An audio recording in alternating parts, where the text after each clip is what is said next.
part of this. I always keep saying this is a life-saving and also life-sustaining industry actually.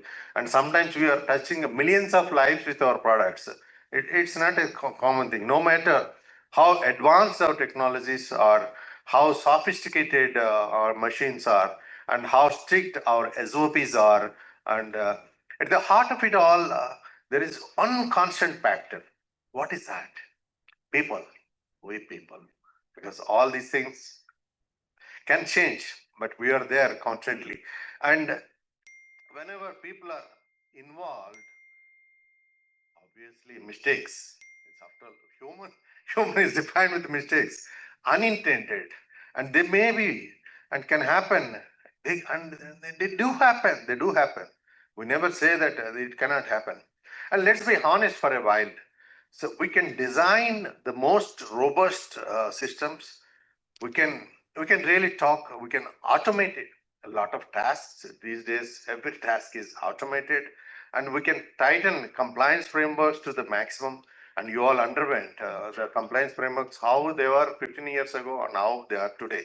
But at the end of the day, my dear friends, the ultimate responsibility lies with whom? It's us. The people who run these systems day to day, that is you people. Whether you work in R&D, like some of you are there, in the production, quality control, engineering, warehousing, or regulatory affairs, each of us directly influence how errors are spotted, reduced, or prevented. This is how. And we know from the experience, it often starts with a small, in everyday life, a small slips. For example, a pharmacist, many times we talk about this. The prescription is sometimes the messy handwriting of the doctor or the pharmacist is a distraction. And there's no the valid part pharmacist in many pharmacies, let's be honest. And he gives a 10 mg instead of 1 mg. How many times it must have happened? It goes unnoticed. And the result, I don't need to really see. And also in the line, if an operator skips a sterilization step, you made a many, actually many places it keeps happening even today also. And because sometimes out of fatigue, they are tired or unclear about the checklist also, it just skips the process of one step of sterilization. And result, what we're doing, the contaminated product going in, and it results in a recall sometimes. It really dents your image of the company, and so many so forth. And all because of small error. He thinks that, okay, this step is bypassed, sterilization step is bypassed. Either he thinks unintentionally he does it. And do you know, these things keep happening even today. And we don't, they go unnoticed. And even in the data entry also, but in the lab records or in the batch records, sometimes mathematics is very funny, 1.0, if you want to put 10.0, what is the result? The potency is completely changed. And you can't even predict what is the outcome. So such things, the lacks, small human slips, we all think that can become a misery for a patient. That's more important. Because we are in this industry doing the patient's life-saving drugs. A company also, the reputation also will go. But before that, another 2-3 minutes, I'll try to close. If you talk about today, our great Dr. Beda Duty Chakraborty, and he has come forward to join us today.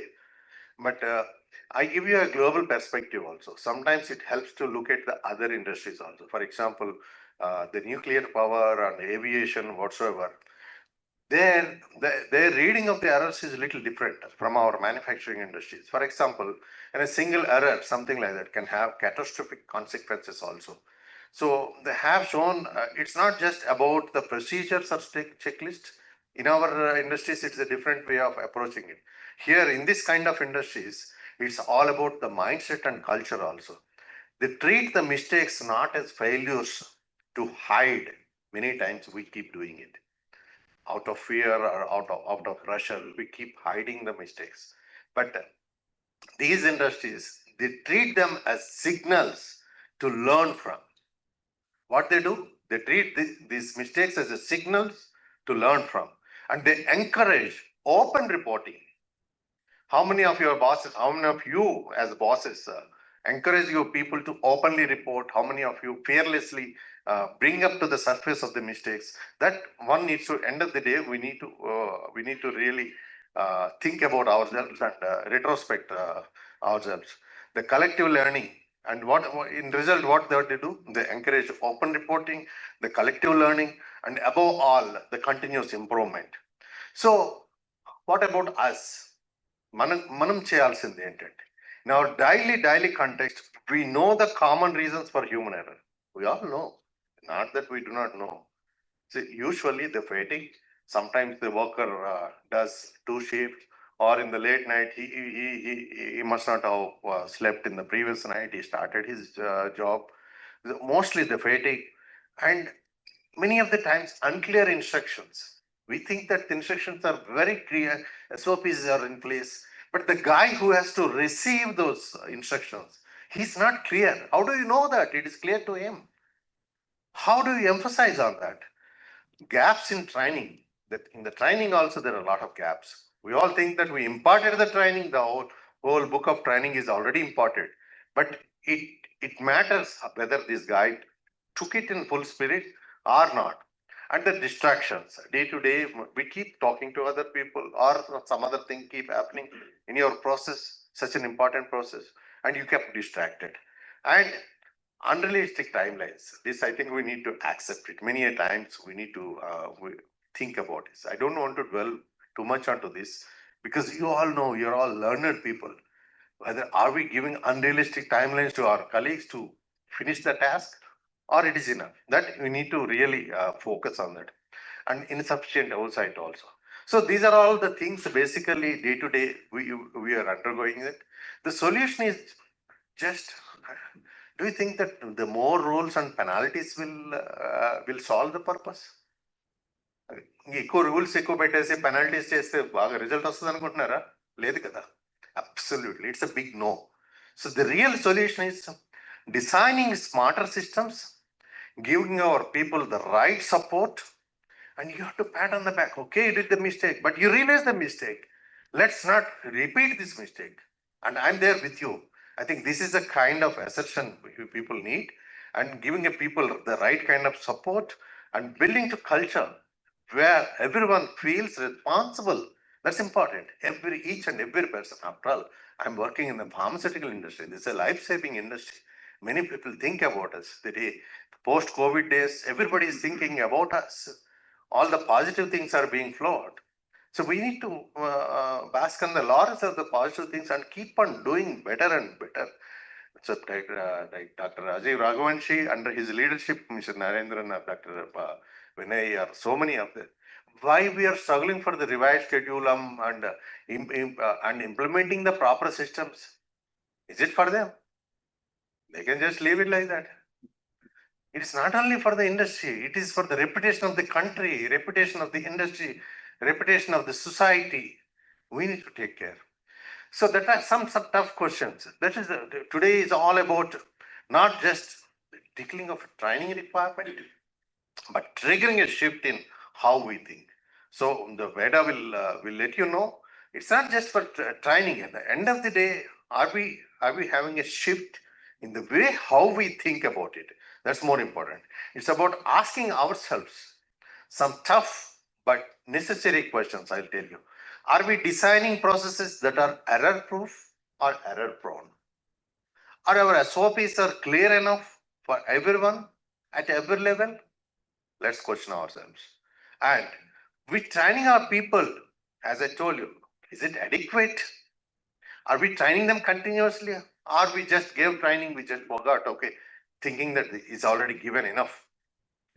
And are we overloading our teams with unrealistic timelines, which I just spoke about, that raise the risk of mistakes? These are the questions we need to build. And finally, do our people feel safe enough to say, hey, something is wrong here. I need to bring to your notice. You need to think about it. You need to start analyzing in your work area, whichever sector you're working, whether it's manufacturing, R&D, laboratory, quality control, or logistics, anywhere. You need to think, do you have such kind of an atmosphere? One, even a Kalasi, a Hamali can rise, sir, something is going wrong. We need to fix this. Are we having that atmosphere in our workplace? That's that we need to ascertain. So you need to look around and your own team, think about your own teams on the shop floor, in the laboratory, or in the warehouse, or in the line process, anywhere. How often do people make mistakes? Not because they don't care, but because they were confused, distracted, and afraid to speak up. So all these things I dealt already. For example, a simple label mix-up. I think these people keep happening. A wrong name on a carton. How many recalls? You just Google that or recalls on FDA websites. It's all open documentation. Simple errors. Huge recalls. Containers of loads are coming back. And the simple label errors, mismatching, etc. And might happen in seconds. But once that product leaves the site, the risk grows exponentially. So these are all the everyday slips. We are all here to learn, to catch early, are better at design altogether. The best part of today is not just the slides Mr. Beda is showing, or the tools you are seeing. Do you know what is that? The real value is you, the people in this room. That is more important. Each of you bring your experiences, stories, and lessons worth sharing. Don't think that it is just a one-way workshop. So I strongly encourage you ask questions, keep asking questions, talk to each other, discuss the real examples. No matter, don't feel shy of sharing few examples from your respective industry with others, and same vice versa, others also. That is how the learning happens. And you need to tell us what really worked for you and tell us what really has not worked for you. This is how we learn from each other, my dear friends. And when you leave this room today, I'm sure, I hope you take back at least one practical idea and one step you can actually implement, and something that really help you and your team makes lesser mistakes, catch problems early. The, that knack, the learning the knack, that is also important. When a problem arises, the catching that problem and the learning that it's happening, that also is a big knack. We need to have that knack. I'm sure that you will have that knack improved by the day, by end of the day. And how you respond when something does go wrong, there's the same way. And because even one error prevented today can mean a life saved tomorrow, my dear friend. And this is why the human error mitigation workshop today must move beyond just a regulatory checkbox. It must become a shared value system for all of us. It's not about the blame, it's about the better systems, better teams, and better outcomes. My dear friends, it is a commitment from all of you together. Let's really use today's comment not just to compliance, but to a culture of mindfulness, accountability, and the continuous improvement. I repeat, the mindfulness, the accountability, and the continuous improvement. Let's live here today to strengthen our systems, our people, and above all, the commitment to deliver safe, reliable, high quality medicines to the world that depends on us. And thank you very much for your kind time. Thank you to Chairman. Thank you, Dr. Narendran Garu, Vinay.